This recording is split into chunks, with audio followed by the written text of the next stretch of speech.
Craziness is happening here this morning. On a rare fifth Sunday, if you're in Kidmo, you get to go head out to Kidmo this morning. You may not want to. You may want to stay here with us. Seriously. You may not want to go to Kidmo. They don't believe me. All right.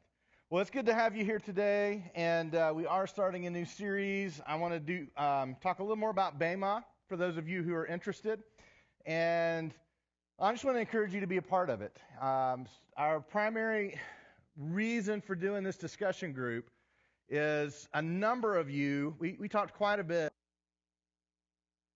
There we go. We talked quite a bit through our Genesis series about some of Marty Solomon's discussion on the Bema podcast. As I've shared with you before, he's a guy that evangelical Christian, went to Israel. While he was there, started talking to some of the rabbis. They were starting to talk about Jesus, and he realized, wow, you all don't even believe he's the Messiah, but you know more about Jesus than I do, and I believe he's the Savior of the world. So it led him on a journey of just discovering what have we missed about Jesus. And so he started a podcast about 6 years ago, and there are discussion groups all over the world. The way this stuff works, if you have been in a Bible study before, this is different. So you're not coming in order for us to teach you Marty Solomon. What you're going to do, if you want to be a part of this discussion group, is you're going to show up already having listened to an episode of his podcast, and then we're going to discuss it. And so if you have questions, a big part of what he does in the podcast is he pulls out what are the obvious questions that we have. And there's so many things in especially the Old Testament scriptures, because I think your average person who grows up in the church knows a decent amount of the New Testament, the key stuff in the Old Testament, but they don't really know how it fits together, and they certainly don't understand the context in which those who originally learned it, how they understand what was being said. So this discussion group is a chance for us to come and to ask questions and to talk and to say, I always thought this is what that meant, but maybe that's not what it meant, and I don't like that. It's also an opportunity for us to just dig in and dive in and say, well, if this is really what the text is saying, then maybe that means something else over here somewhere else in the Bible. But you can bring any question, and we'll talk as long as you want to talk up until about 8. So if we finish at 7 and there are no more questions, we'll be done at 7. At 8, we'll say, all right, we're done because we got to go home. But it's going to start this weekend at 6:30. You can go to our website, journeychattanooga.com. There's an event listing for Bema Podcast, and it's got a link there that will link you to their website, which is bemadiscipleship.com.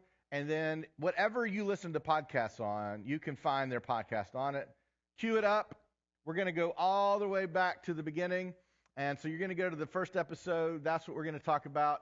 We're right here at the holidays, so that means that we are going to probably meet a couple of weeks. We're going to break for Thanksgiving. We'll meet for 2 or 3 weeks, break for Christmas, and then we'll come back in January, and then we'll really be hitting it hard then, because by that time you'll know what it's about, what it's like. It's a kind of a new thing for all of us. Ashley Tannis is going to help me lead it. She's got her Bema podcast shirt on today. She's listened. She knows more Marty Solomon than I do. So I'm super excited that she's going to be a part of this and that she's going to help us through this. Wednesday night, 6:30. Listen to the first episode before you come, okay? If you don't have time to listen to the episodes, you can come, but you're not going to be able to really participate in the discussion. So I would encourage you to listen. An average podcast is somewhere between 20 minutes to, 40, 45 minutes. Some of them are a little longer. Some of them are shorter. We'd love to have you come. If we end up having a whole bunch of people, which I don't think we will, but a number of you have said you're interested, then we may have to break up into more than one group. I don't know. We'll see. But we're going to start that this week. I hope you'll come. That's all I want to say about that. We are happy that you're here, and we are starting a new series. I want to remind us about a few things that we've talked about before I get started this morning. I've got a few things I'm going to share with you this morning as well. We'll see how that goes. I'm not great with props, so you may laugh more than you get something meaningful out of this, but I hope you get something meaningful out of it. I want us to remember where we have been in the last few months, honestly. We're starting this series on relationships, but this is not going to be a typical relationship series. Because a typical relationship series goes something like this. You need to find people that are positive influences in your life and spend more time with them. And you need to go out and you need to do some fun stuff together. And when we talk about dating and marriage, find someone you have a connection with. And we're not going to be talking a whole lot about love tanks and things like that if you're big on the 5 love languages. What we're going to be doing is diving in just to human nature in general and the process of relationships and the problems of relationships. Why are relationships so hard? And how do we as Christians today, how do we build healthy, positive relationships? The idea is that God has been telling this story from the very beginning of this world in which He created, He put us in, and we had the opportunity to be a part of this just glorious, wonderful community of both people and relationships with God. And somewhere along the way, things broke. We're going to spend some time talking about how things break in our lives and why some people are so standoffish. Why whenever we try to build relationships with people, some just are very hard to build relationships with. Why we have conflict with each other. We'll talk a little bit about how do we deal with conflict. But we really want to go back into what is just kind of the broken human condition and how did it happen. I've asked Deidre in a couple of weeks to talk about just attachment issues. Whenever we're born, every child is born doing the same thing. Crying, hugging, wanting to eat. Pooping, peeing, that's about all that they do, right? Growing, I guess. But they have built into them this ability to draw you in to meet their needs. One of the things that psychologists and sociologists and just child development people tell us is those cute baby faces are there for a reason. And they're there to make you want to pick them up. Because sometimes you don't want to pick up a baby, right? Sometimes the babies are wearing you out. You're tired. They won't stop crying. You just fed them and you just changed them and now we're doing it again. But just the very mannerisms, the cooing, the things draw us in. And for a child to develop just in a healthy, natural way, if they cry and a parent comes and provides care for them, and they know that when they're hungry, they're going to eat. When they know that they're hurting, someone's there to care for them. When they know that when they're alone and they reach out for help for someone to be with them, and someone is with them, they begin to develop a belief about the world, even at a very young age, that the world is good, and people are good, and people are not scary or dangerous. Whenever you're in need, people can help, and you're going to have your needs met.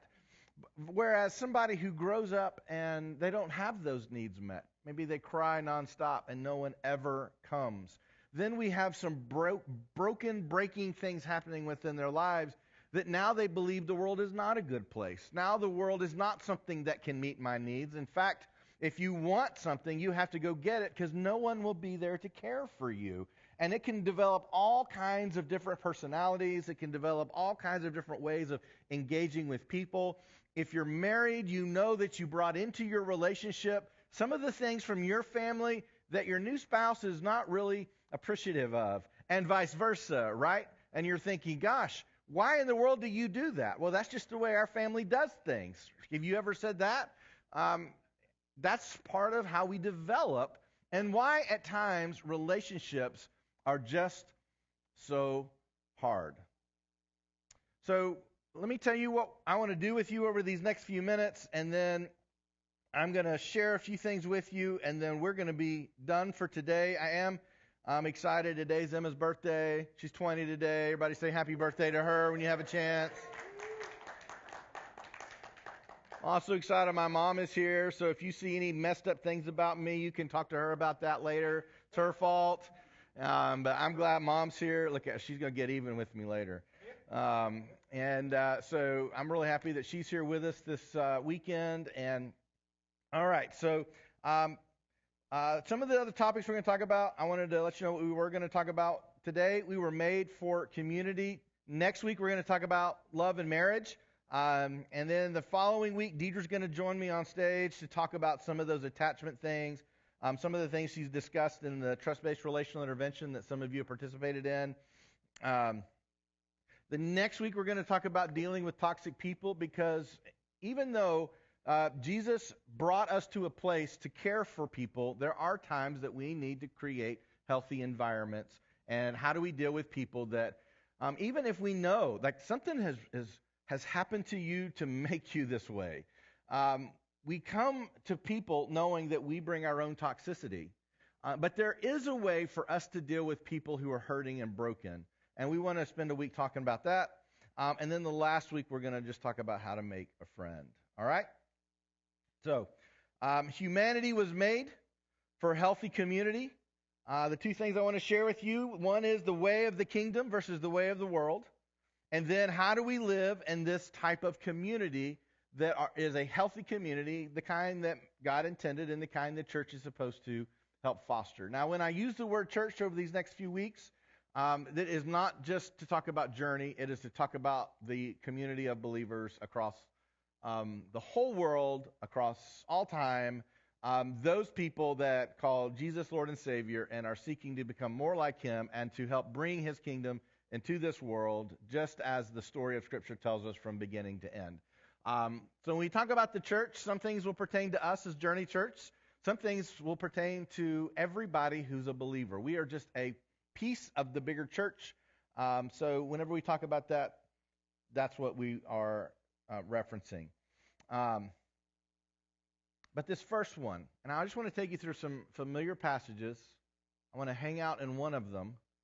And then I want to kind of wrap up how do we live in this healthy community, and then that's it for today. So the way of the kingdom versus the way of the world. The reason that friending, that being friends, that relationships in general are so difficult for us is because there is a way to follow Jesus in our relationships, and there is a way to follow the world, and it is not the same. You know this. You don't need to sit in a sermon to know that when you walk out of this place, and quite honestly, sometimes when you're in this place, that relationships are hard, sometimes they break, and sometimes we walk out and wondering, do I even want to be a part of these relationships? The world doesn't function the way God intended for it to function, but it did create for us the opportunity to have a healthy world in which to do life together. And when we understand not only how He intended for us to live life together, but we actually start to intentionally live that way, then the relationships that we begin to develop become life-giving for us and attractive for others who don't have those types of relationships. You know, relationships are everything in the story of Christ. When Jesus said, "What is this all about?" He said, if you want to know what everything's about that has ever been written about the kingdom, if you want to know why I'm here and everything that I'm about, it is summed up in loving God and loving others. That is it. That everything can be summed up in that. The problem with us staying with that idea is that every person in this room has a different definition of what love is. Well, this is how I feel loved.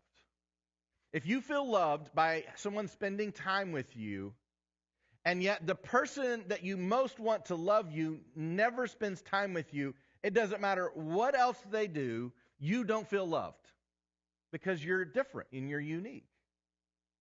Likewise, if your person, a boyfriend or a girlfriend or a husband or a wife or even a mom or a dad or a son or a daughter, a cousin or whoever, if you love to show love by giving gifts, and yet the person that you're trying to show love doesn't want gifts, you may be, in your mind, loving them the best way you know how, and that they may reject it and not feel that they even know how to receive it and not feel loved at all. And so we have these conflicts that arise. Then we have our just different backgrounds. Because the kingdom is open to people from all different places, all different backgrounds, all different stories, all different ethnic backgrounds. We can all come from different places, and the kingdom is for us all. So how do we come into this kingdom with this level of brokenness, and sometimes we don't even receive love, in the way in which someone wants to give love, how do we deal with these ideas of relationship? Well, the way of the kingdom is different from the way of the world. This is one of the ways that Jesus talks about the way of the kingdom in relationships. And remember, when he said, what is this whole story about? It's about loving God and it's about loving people. John chapter 15, verse 1 says, I am the true vine and my Father is the vine dresser. Every branch in me that does not bear fruit, he takes away. And every branch that does bear fruit, he prunes, that it may bear more fruit. Already you are clean because of the word that I have spoken to you. Abide in me, and I in you. As the branch cannot bear fruit by itself unless it abides in the vine, neither can you unless you abide in me. I am the vine, you are the branches. Whoever abides in me and I in him, he it is that bears much fruit.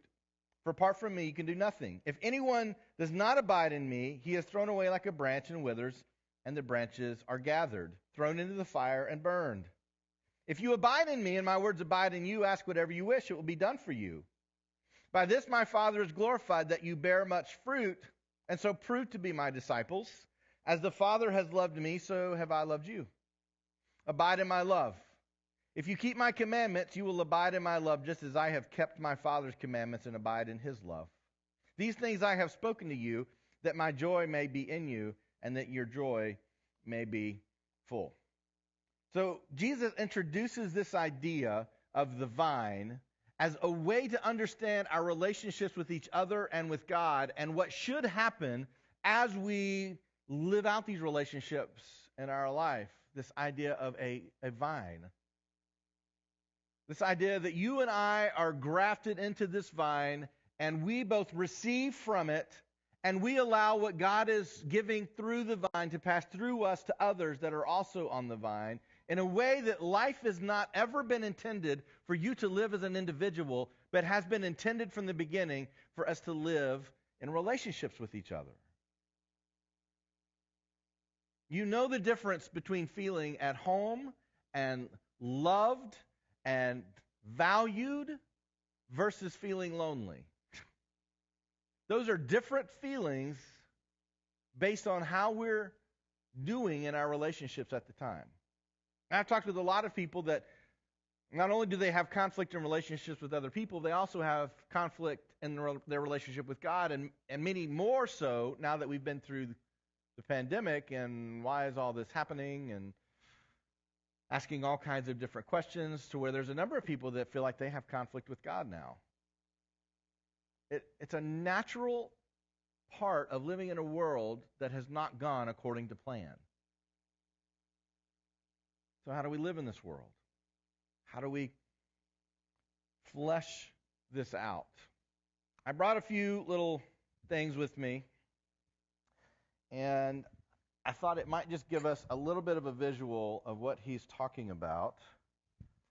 And since it's Halloween, some candy that you can have later if you want.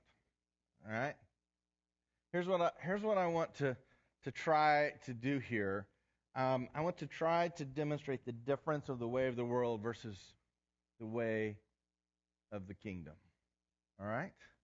So, if the way of the kingdom is the way of the vine dresser, the way of the being grafted into a vine where you're a part of a connected whole. So I've got a clump of grapes, which is not a great illustration in the sense that we've cut it off the vine, so that's not good. But let's pretend that it's still on the vine, and this is a continuation of the vine. And if you ever go to a vineyard and you see these long rows that are these singular vines that just wrap around and make these enormous plants of grapes, it's really an amazing thing to look at, because while you still have all these individual plants growing up, appearing down these rows of vines, they're all interconnected into a single vine. So if you want to create a new vineyard, you can take a cutting off of a vine, and if you plant it and tend it and give it a long enough time, it will develop its own vine. It's really an amazing way for something to grow, and then the grapes become this fruit. So the idea that I want to give you today is that this is going to be the way of the kingdom, And we will, for clarity's sake, make each of you a grape. So let's pretend that each of you are one of these pieces of fruit, and you're a grape that's attached to this vine, and the large stalk, we'll say, is God or Jesus or God and Jesus, and through this vine, each of these individuals grow. Now, the interesting thing about each of these grapes is that they are all singular, they're all individuals, but they're connected as a whole.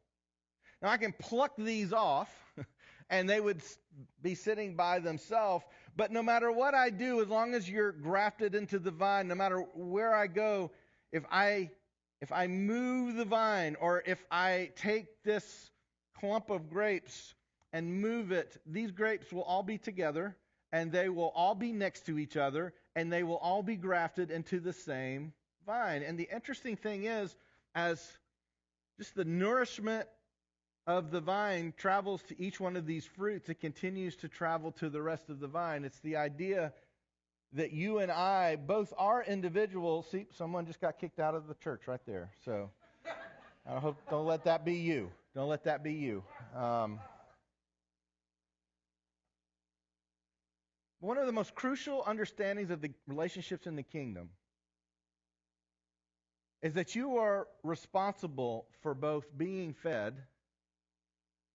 and feeding others. See, within a vine doesn't operate in the sense that we have this feeder and we have this feedee, the grape, and that's just all there is to it. It becomes one organism. I receive, but I also give.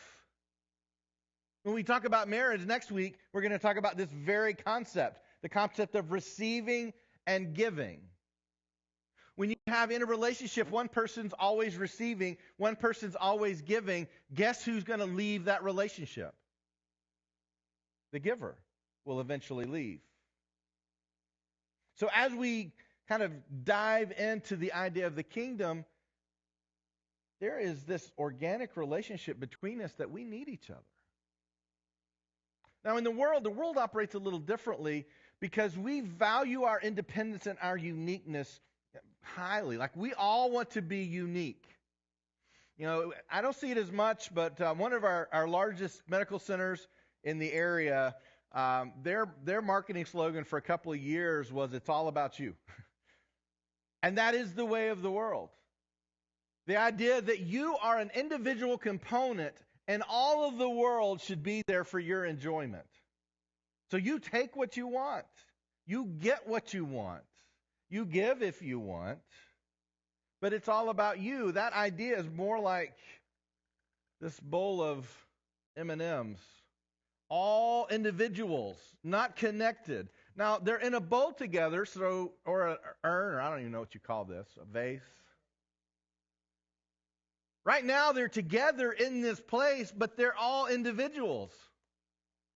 And what ends up happening in this world in which you and I live, and we experience it very young, I mean, at least by middle school, is that we begin to separate ourselves based on people that are like us.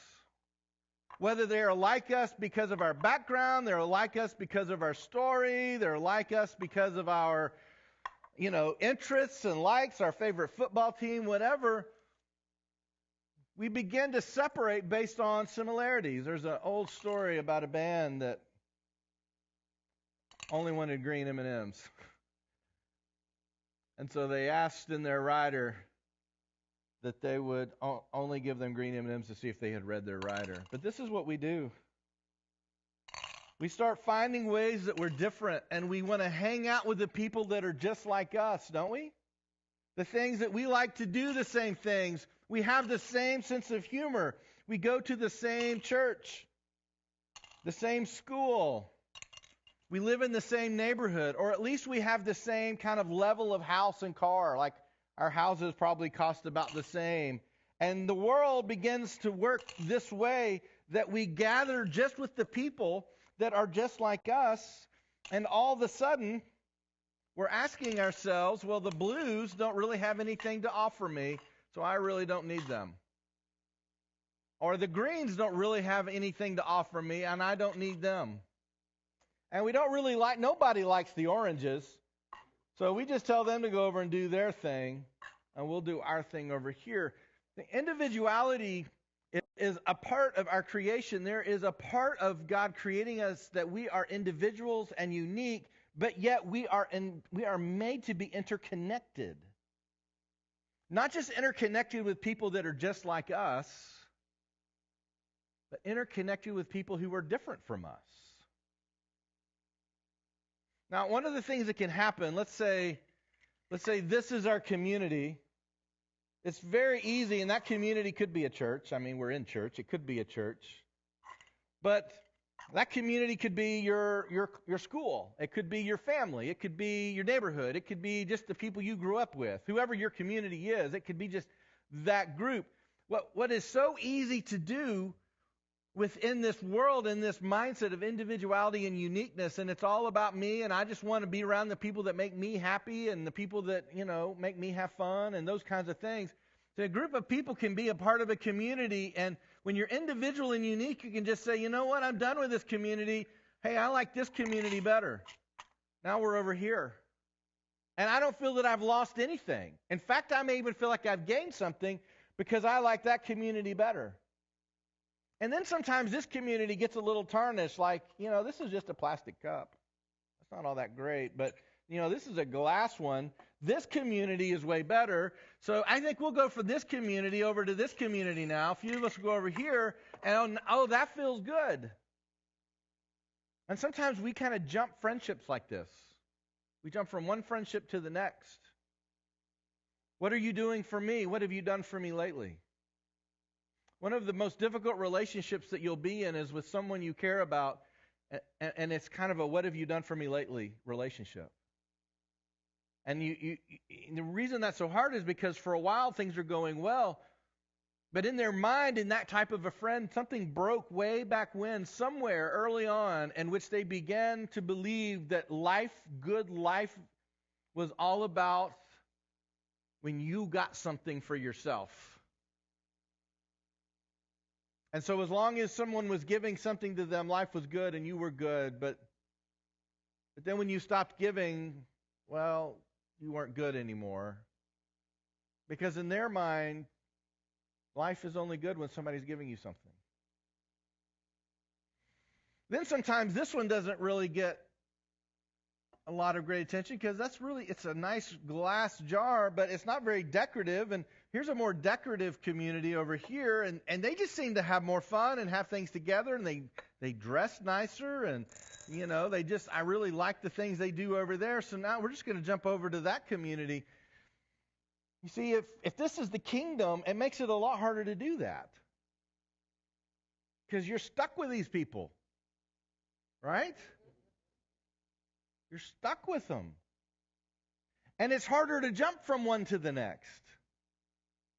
And in fact, if you were to leave the community, that's death. Like you're going to eventually die. You're going to wither and die because you're now separated from the very one who is nourishing you. But the problem with relationships in the kingdom is in this world, when we are so easily separated from other people, and we come into this kingdom, and we then remove ourselves because we have this idea that it's about me, and I'm an individual, and I get to do what I want, and this just doesn't feel good for me.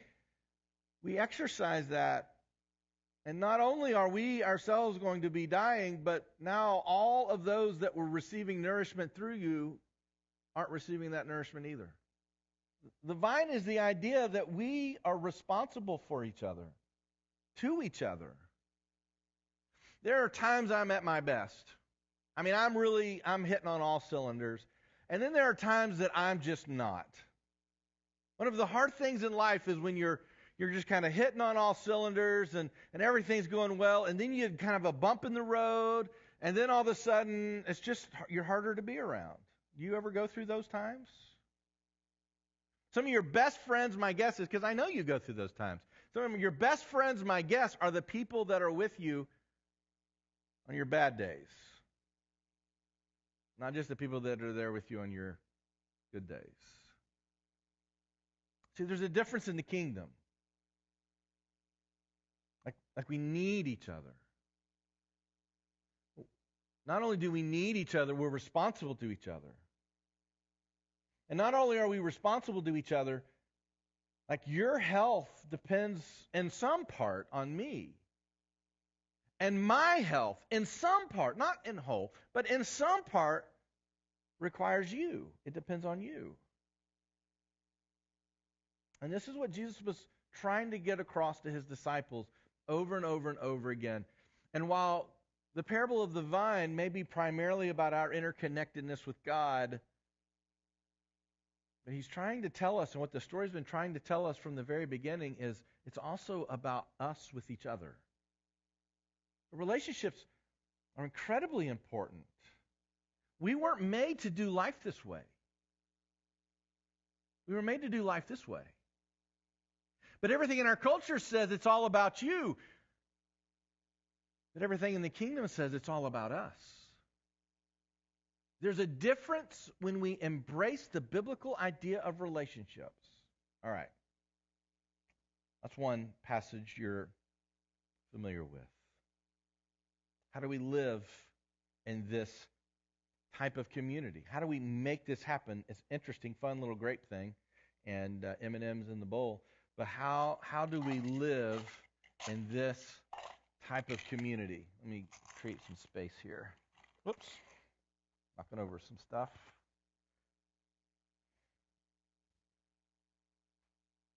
There we go.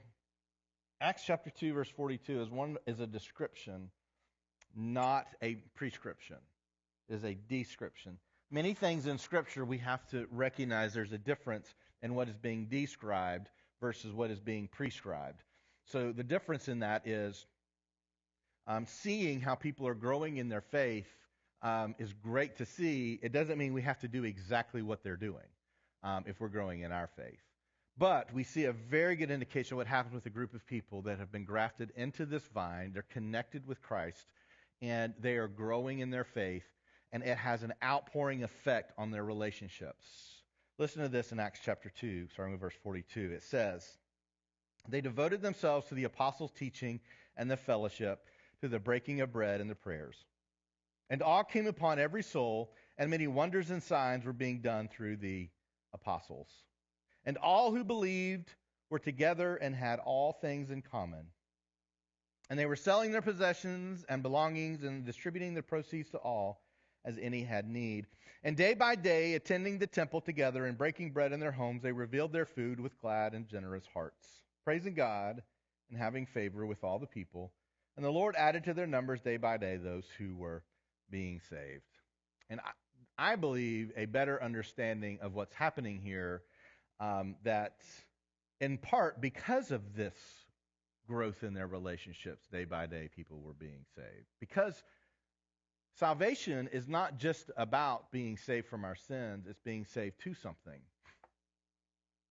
It's not just recognizing I've done some bad things and I can't get into heaven because I've done bad things. It's being saved to something, to a different life, to a different way of life, to a different way of doing relationships, to a different way of seeing the world that is attractive. And when people see a group of people living it out, they're like, I want that. I want that.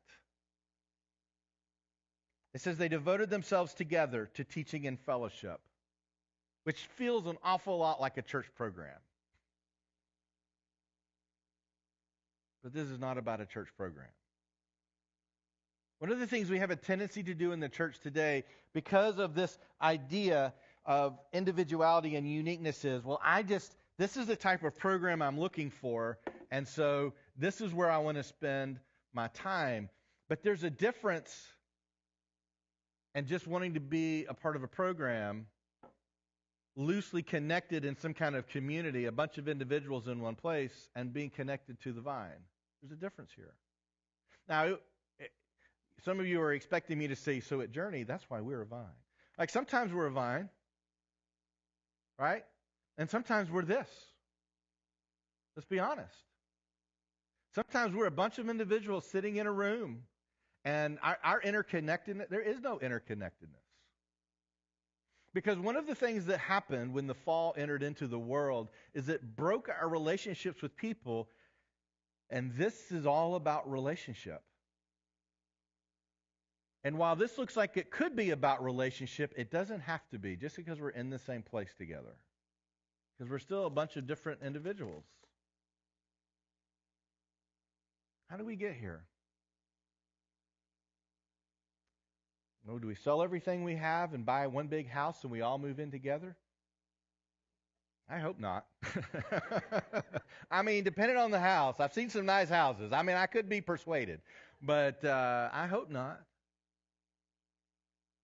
Do we just sit around and look at each other? Wouldn't that be great? We're gonna walk out of here. We're gonna go in the event hall. We're gonna make a big circle. We're just gonna sit in a circle. And we're just gonna look at each other, and we're just gonna say, "I love you." I mean, that for some of you, you'd be like, "Yes, that would be a great Sunday morning." But for a lot of you, you'd be like, "Please let me know when that's gonna be, because I'm gonna be sick that day." How do we live this out? How do we live in this type of community? It says they devoted themselves to the apostles' teaching, the fellowship, the breaking of bread, and the prayers. It says all who believed were together and had all things in common. There's something about finding the most beautiful truth in the world that makes you want to be around other people who have found the most beautiful truth in the world. There's just something about that. There's just something about being with someone else who has found a secret. And they wish everyone knew this secret because it's the best secret ever. And you just want to be around those people. There's something there versus you need to go to church. I'll be honest, as a pastor, there are many days that I want to just stand up and say, you need to go to church. And it feels good when we've got a lot of people here. And the seats are full, and the singing's loud. And it feels good when all of that is happening.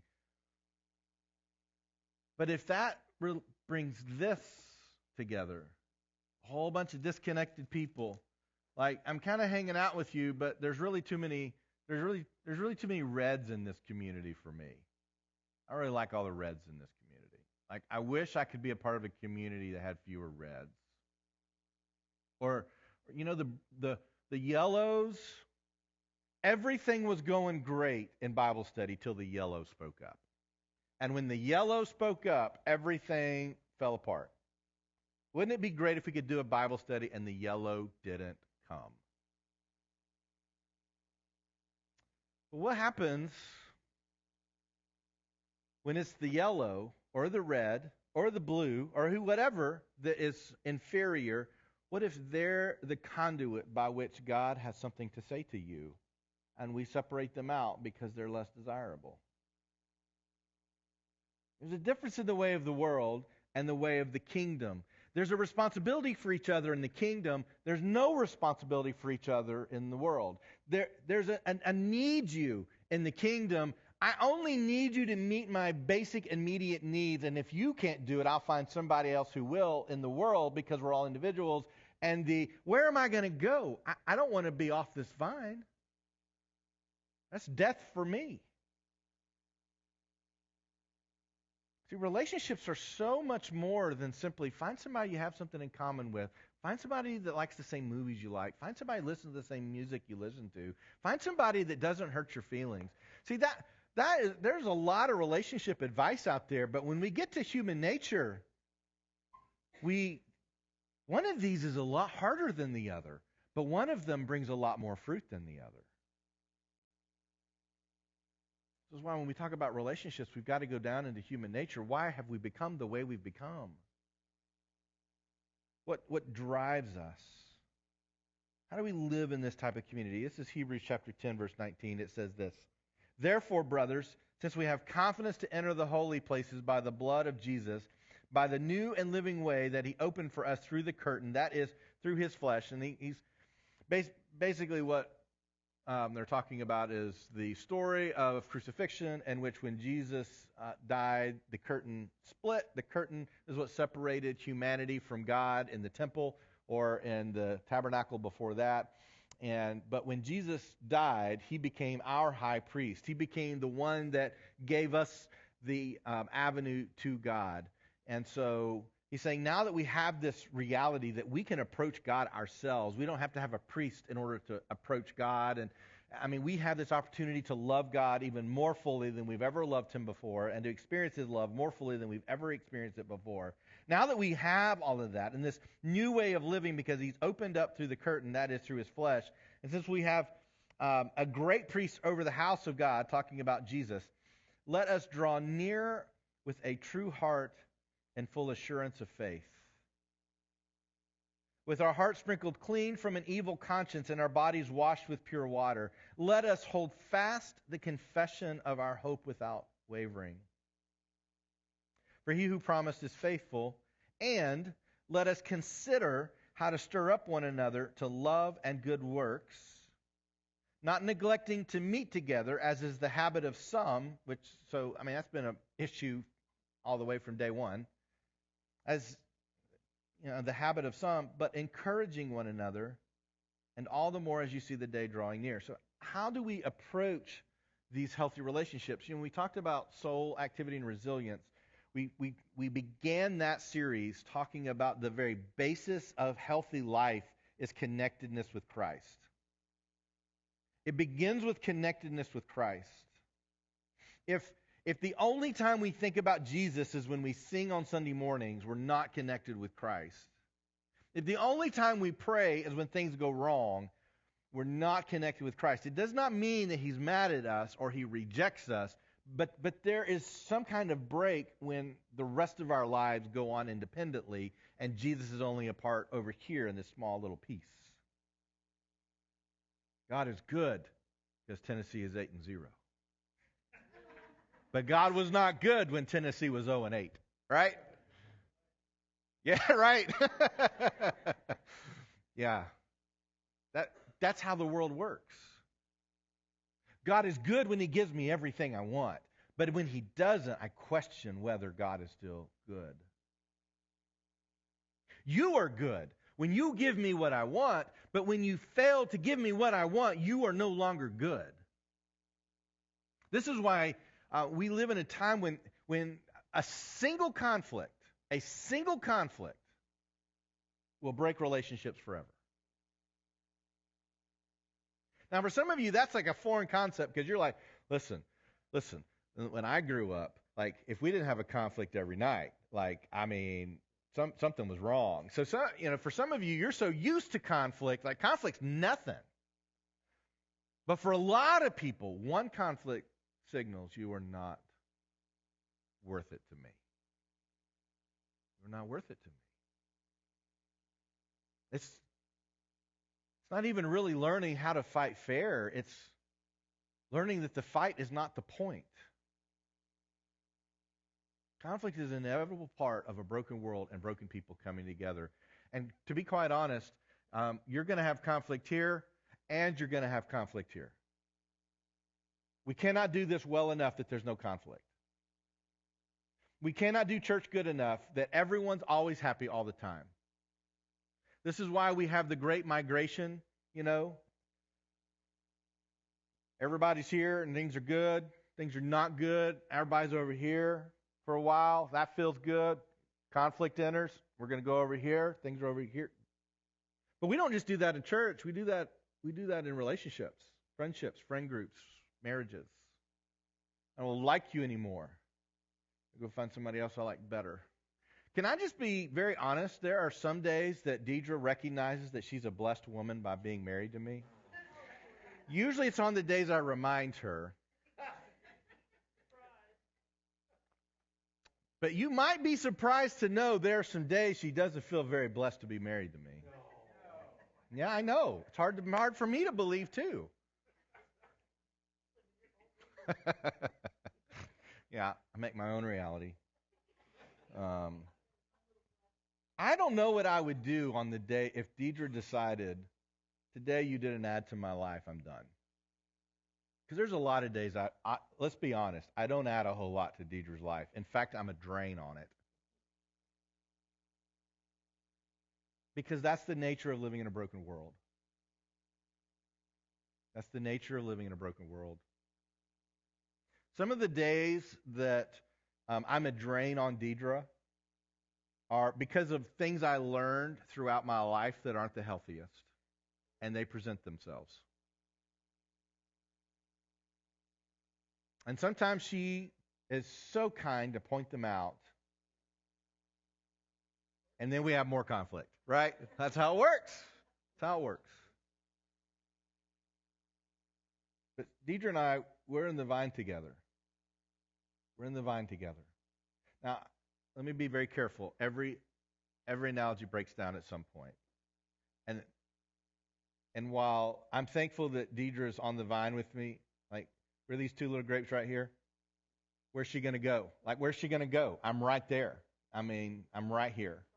All the time. Right here. Where's she going to go?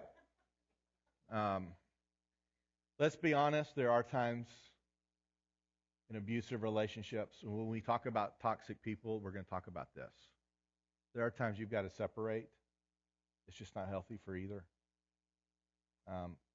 Gosh, that is such a long, complex conversation because no two situations are alike in that scenario. But let's be honest, that does happen. But I'll just tell you, on the bad days, I'm really glad that I'm right here and Deidre's right here, and there's nowhere for her to go. This is the kingdom. I mean, Jesus has poured his whole life out. He's let his body be just torn to shreds. He's been nailed to a cross. He's been buried in a tomb. He's walked out, and he meets with the disciples, and Thomas is like, I'm not really sure you're him. Like, let's be honest. You've just endured all that, and like one of your top guys, one of the 12, one of your top guys is like, yeah, I'm not sure that's him. You'd be tempted to be like, okay, Thomas, you're out of here. But not Jesus. Come on. See it, feel it, touch it. Me. I love you. Now, this is the kingdom. And we're not good at this because this is the world. And let's be honest, the pandemic pushed us even more into this world. And in fact, by separating from each other, we thought we were doing the spiritual thing, right? So it's harder. Because we had good intentions, and some of us still feel here. We're here now. If we unpack just Hebrews 10, these are the statements that talk about what we are encouraged, how we are encouraged to live in this type of community. The first one is this: draw near with a true heart in full assurance of faith. Draw near. Come together. There are some people that are harder to be near than others. And then there are some seasons of life that for all of us, I'm easier to be around than others. Draw near. Come together. Like this is the kingdom. We're all part of one thing here. Draw near with a true heart in full assurance of faith. We remember what this is all about. This is not about having a kids program. This is not about having lots of people in the seats for worship. This is not about a youth program that's the best in the city. This is not about our music's better than your music, or our types of songs we sing are better than yours, or whatever litmus test we want to give for why we're better than somebody else. It is about a common story that we are all a part of, and that is that Jesus is redeeming the world, and we get to be a part of it. Draw near, true heart and full assurance of faith. The second is this: hold fast the confession of our hope without wavering. I believe these are two of the things that drove Acts 2, why they constantly got together all the time. Like, they would go to the synagogue and listen to the apostles teach, but then they left and they were like, we got to talk about this. Come on, come hang out with me.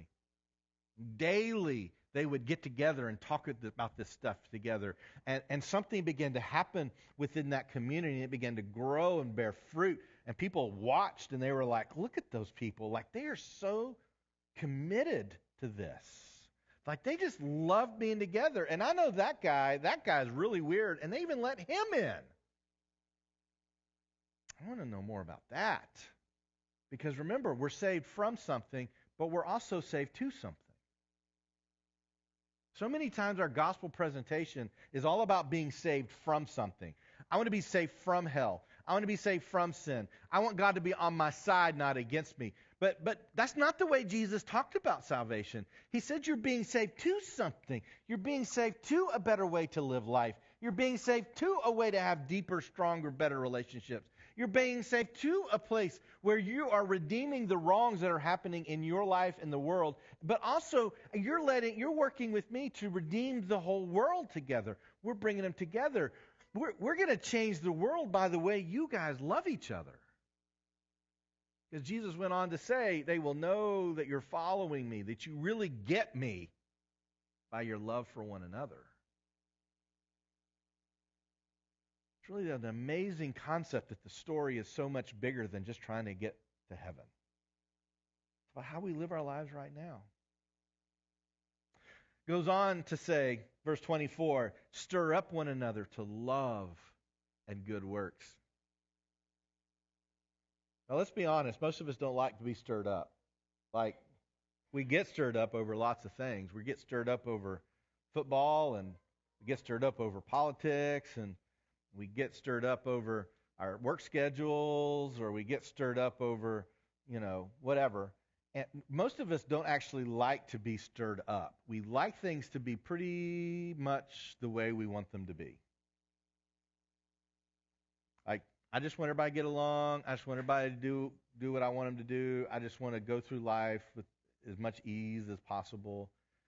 But this idea of stirring up is the idea of confronting, agitating, pushing, pulling, saying we need to do something different here.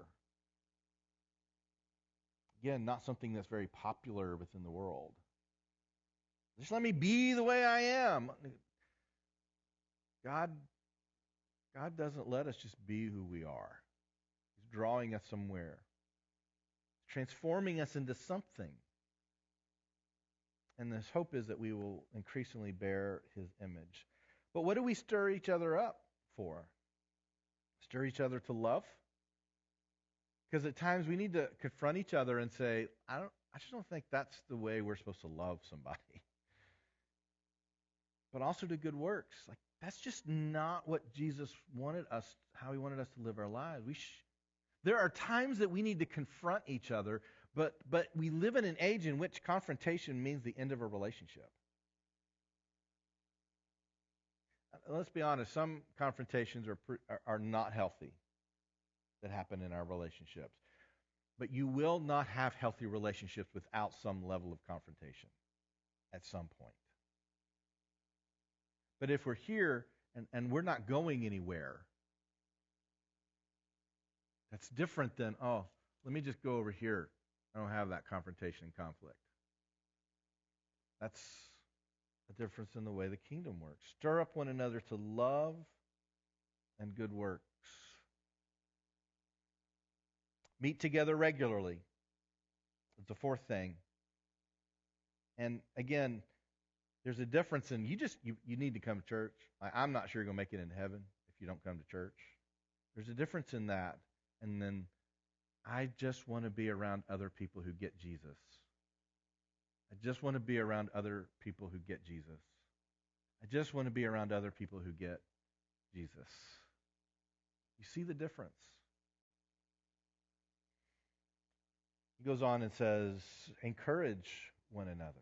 Which literally, to encourage, we've talked about this before, literally means to take some of my courage and give it to somebody who needs some. So that when you are not in a good place, you just need somebody to be there to prop you up. You just need somebody when you feel a lack of courage to give you some courage. That is what encouragement is. A lot of times we have a tendency to fall on the side of, I like to stir up each other. I like that. I'm going to stir you up. Look at all the things you're doing wrong. That breaks relationships when we never offer courage to people who need it. When people are breaking or broken, and we aren't there to encourage them, we are not being the kingdom. All of this to say, and this is kind of our introduction into this bigger picture of how do we have healthy relationships moving forward? How are we better friends? How do we understand this in the context of dating and marriage? What happens when relationships go really, really, really wrong? We begin with the reality that we were made for healthy community. We were made for healthy.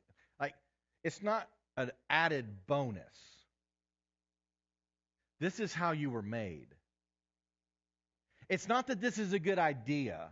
Like, this is a necessity. It's not that you ought to think about this at some point. Like, this is how you need to live your life because this is how you're made. This is what you have to have. Without it, you're missing a vital component of life. We were made for a healthy community. All right? That's all I got. I don't know that you want any of these M&Ms. I've been sticking my hand down in them, but you're welcome to some if you do. I take no responsibility if you get something as a result. But this is where healthy life is. And it's not just with each other. In the story, God is still the center of them all. Center of our marriages, center of our friendships, the center of our churches, the center of our communities. God is still at the center of them all. All right? Father,